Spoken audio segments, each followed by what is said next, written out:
नमस्कार दोस्तों, स्वागत है आपका एक बार फिर से हमारे इस चैनल समग्र ज्ञान पर। दोस्तों, अगर आप अपने जीवन में कुछ नया सीखने की चाह रखते हैं तो चैनल को सब्सक्राइब जरूर कर ले। नमः शिवाय, हर हर महादेव, जय महाकाल। आप सबको पता है सावन का बहुत ही पवित्र महीना चल रहा है। मेरे देव आदिदेव महादेव जी की कृपा सदैव आप भक्तों पर यूं ही बनी रहे, आपकी सारी मनोकामनाएं पूरी हो, यही मैं महादेव जी से प्रार्थना करता हूं। सबसे पहले मेरे इस चैनल पर जुड़े हुए सभी माताओं, बहनों, भाइयों को रक्षाबंधन की बहुत बहुत शुभकामनाएं। सभी अपने घर पर पहुंच चुके होंगे, रक्षाबंधन का वेट कर रहे होंगे, किस समय राखी बांधनी है, किस समय नहीं बांधनी है। ऐसा असमंजस अगर आपके हो रहा है तो इसी चैनल पर मैंने एक बना दिया है। उसी पर्टिकुलर समय पर आपको राखी बांधनी होगी, जो कि आपके भाई की आयु को लंबा करेगा, उसे यश प्राप्ति होगी और इसकी सारी मनोकामनाएं पूरी होगी। वो हमेशा उन्नति की तरफ जाएगा, वो हमेशा आपको रक्षा का वचन देगा और आपकी रक्षा भी करेगा। बहुत ही अद्भुत सा वीडियो है, जरूर देखिएगा। परंतु आप सबको पता है कि रक्षाबंधन जो मनाई जाती है वो पूर्णिमा के दिन मनाई जाती है। श्रावण मास की जो आखिरी पूर्णिमा आती है, शुक्ल पक्ष की पूर्णिमा, उस दिन मनाया जाता है। तो वही दिन आज पड़ रहा। अगर आपके साथ में भी कुछ इस तरीके की समस्या है कि आपकी कोई मनोकामनाएं काफी समय से पूरी नहीं हो रही है, या फिर आपके भाई के साथ, बच्चे के साथ कुछ भी उल्टा सीधा सा हो रहा है, कुछ भी उसके जीवन में सही नहीं चल रहा है, तो मात्र आपको छोटा सा उपाय करना होगा। जितनी भी मेरी माताएं, बहनें इस वीडियो को सुन रही हैं, देख रही हैं, अपने बच्चों के लिए और अपने पति के लिए ये वाला उपाय जरूर करना। बहुत ही अद्भुत और अचूक उपाय है। पूज्य गुरु जी की कथा से सुनकर के और समझकर कि पूरे उपाय को बड़े ही विस्तार से, परंतु उससे पहले आप सबसे एक छोटी सी गुजारिश करूंगा कि जो लोग पहली बार आए हैं, चैनल को सब्सक्राइब जरूर कीजिएगा और वीडियो को लाइक करके महादेव जी का कोई सा भी प्यारा नाम कमेंट बॉक्स में लिखना मत भूलिएगा। इस पूरे वीडियो के अंदर हम लोग 4 महा उपायों के बारे में बात करेंगे, जो कि ना सिर्फ बीमारी के लिए होगा, आपकी मनोकामना पूर्ति के लिए, व्यापार वृद्धि के लिए, यश प्राप्ति के लिए, मान सम्मान के लिए होगा। ठीक है, सबसे पहले बात कर लेते हैं पहले वाले उपाय की तरफ। ठीक है, देखिए पहला वाला उपाय किन लोगों के लिए है, किन माताओं बहनों को करना है। अगर आपके परिवार में कोई ऐसा है ना जिसे भूलने की बीमारी है। किसकी भूलने की बीमारी? दूसरी चीज, अगर आपका बच्चा है, पढ़ाई लिखाई बहुत ज्यादा करता है, परंतु एग्जाम के अंदर जाता है तो वो सब कुछ भूल जाता है, कुछ भी उसको याद नहीं रहता है। या फिर किसी किसी के परिवार में कोई मंदबुद्धि बच्चा है ना, जिसका दिमाग ज्यादा नहीं चलता है, कुछ भी चीज याद नहीं रहती है, या फिर कोई भूलने की बीमारी है। ठीक है, तो ये छोटा सा उपाय करना, जो कि सिर्फ और सिर्फ पूर्णिमा की विशिष्ट रात को ही किया जाता है। ये इतना अद्भुत दिन होता है कि इसी दिन समुद्र मंथन का भी दिन चुना गया था। मैं कई बार अपने वीडियो में बता चुका हूं, कथा में बता चुके हैं। ठीक है, तो अगर ऐसी समस्या है तो आपको पूर्णिमा की रात छोटा सा उपाय करना है। ध्यान से सुनना आपको लेना होगा। गाय माता का कच्चा दूध है ना, गाय का कच्चा दूध है ना। अब दूध तो हर जगह मिल जाएगा, परंतु इस उपाय में खास बात क्या है वो चीज ध्यान रखिएगा। जब भी आप इस दूध को लेना, तो किसी भी जो दूध या दूध देने वाला आता है ना, उससे आप मंगाना तो पहले से ही आप इसका एडजस्टमेंट करके रखना। किस तरीके से? उसे ये बोलना कि जब वो दूध निकाले, गुरुदेव की कथा सबसे अद्भुत उपाय है, तो दूध निकालते वक्त जो आगे वाले एस्टेरिस्क एस्टेरिस्क एस्टेरिस्क एस्टेरिस्क होते हैं, गाय माता के इसका दूध होना चाहिए। केवल इन दोनों जो आगे वाले हैं इनका दूध होना चाहिए, पीछे वालों का नहीं। ये चीज ध्यान रखना। ठीक है, तो इसका दूध आपको चाहिए। कैसे भी करके अगर आप बंदोबस्त कर सकते हो तो इस वाले उपाय को एक बार करना है, सिर्फ एक पूर्णिमा के दिन है ना, और फिर देखिएगा चमत्कार। जो होगा वो आप खुद से देखेंगे।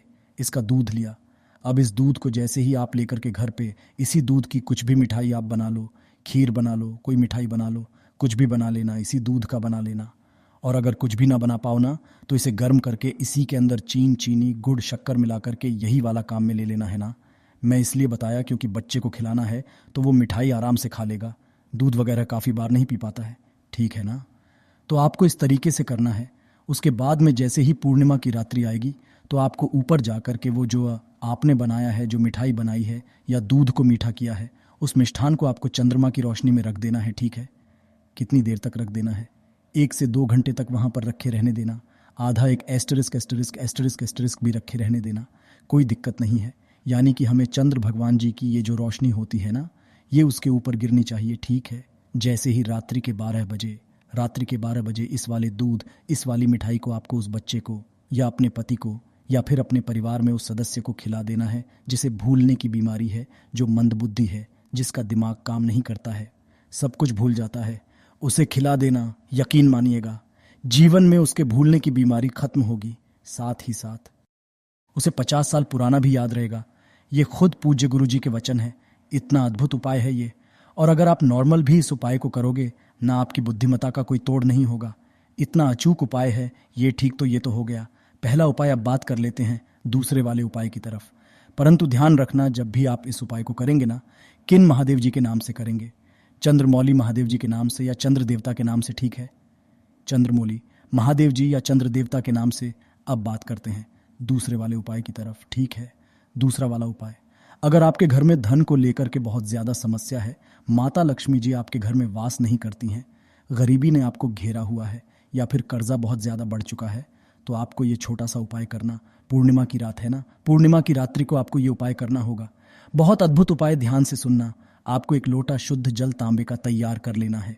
ठीक है ना, ये ले लेना और एक कटोरी लेना। इस कटोरी के अंदर थोड़ा सा डालना गंगा जल। क्या डालना है? इसके अंदर थोड़ा सा गंगा जल डाल देना।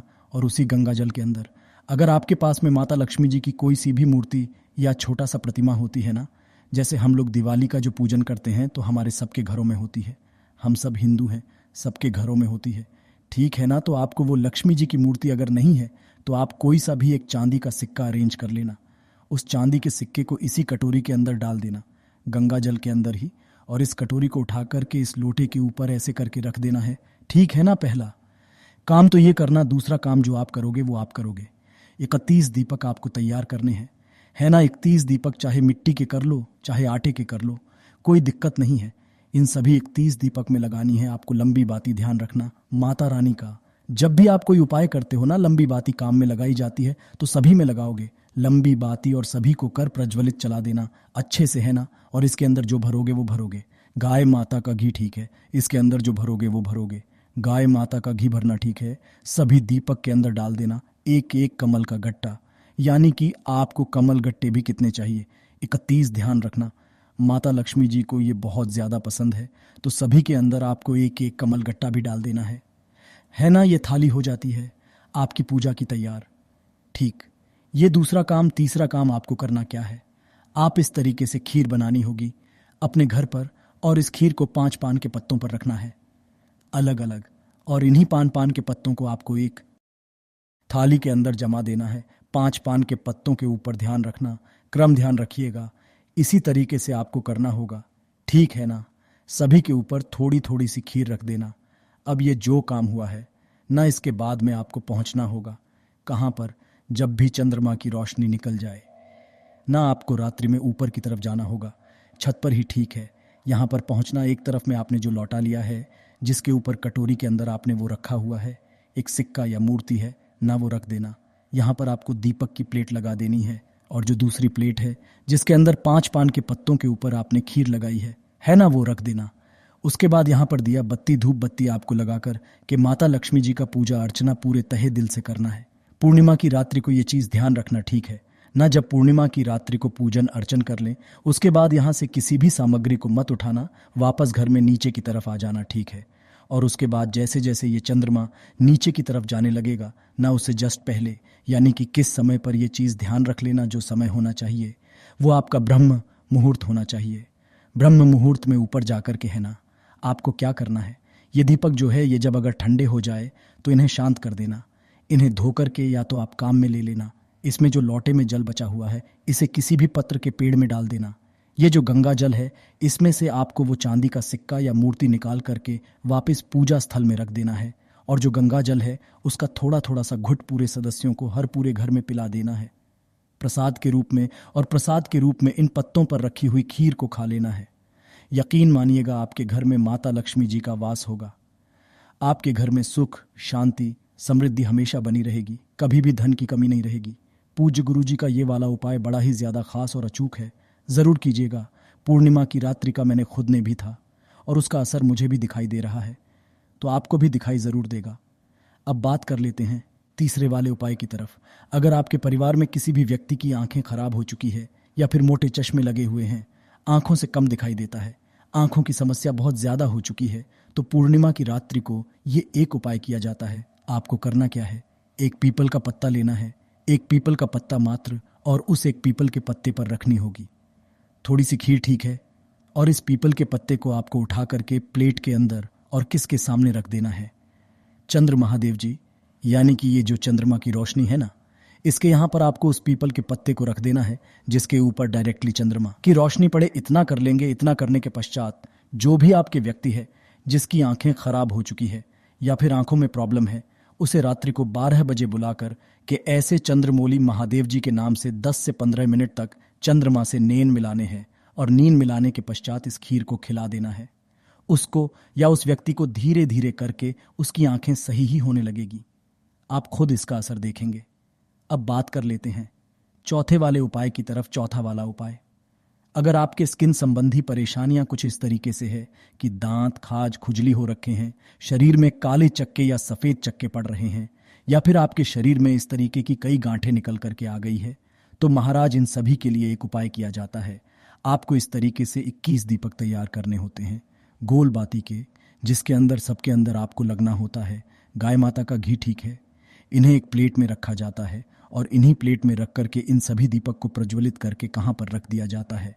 चंद्रमा की रोशनी में। ठीक है ना? चंद्रमा की रोशनी में जब आप इन्हें रखेंगे, इन दीपकों को ऐसे ऐसे करके जैसे ये जल रहे हैं, ये जल रहे हैं, ठीक है ना? इसके ऊपर ही एक प्लेट लगा दी जाती है। ध्यान रखना क्रम, प्लेट लगा दी जाती है। इस प्लेट के नीचे क्या होता है? इस दीपक के कारण यहाँ पर एक कालोज जमा होने लगती है। आपको वही कालोज करना है ना?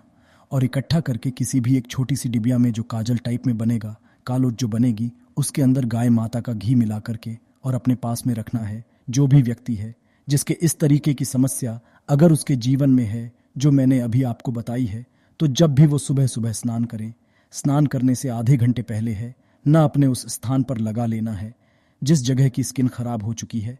ठीक है ना? उस स्थान लगा करके थोड़ी देर मालिश करें और आधे घंटे बाद स्नान कर लें। देखिएगा धीरे धीरे करके उनकी ये वाली प्रॉब्लम भी सॉल्व होने लगेगी। अब मैं अपनी तरफ से आपको एक उपाय बता देता हूँ कि पूर्णिमा की रात्रि को अगर कोई गर्भवती महिला है ना, गर्भवती महिला वो चाहती है कि उसका जो बच्चा हो वो बड़ा विद्वान हो, गुणवान हो, धनवान हो, जीवन में तरक्की करे, तो अगर कोई गर्भवती स्त्री पूर्णिमा की रात्रि के दिन चंद्रमा की रोशनी को किसकी, चंद्रमा की रोशनी अपनी नाभि पर गिरवा लेती है, किस पर? नाभि पर, तो वो बच्चा जो है ना एकदम अद्भुत प्राप्त होता है। उसको दिमाग से बुद्धिमान होता है, तेज होता है, और वो उनका नाम रोशन करने वाला होता है। पूज्य गुरुजी के ये सभी उपाय बड़े ही ज़्यादा खास और अचूके ज़रूर कीजिएगा। साथ ही साथ वीडियो पसंद आया हो तो लाइक ज़रूर करना, चैनल को सब्सक्राइब ज़रूर कीजिएगा। मिलता हूँ अगले वीडियो में, तब तक के लिए ओम नमः।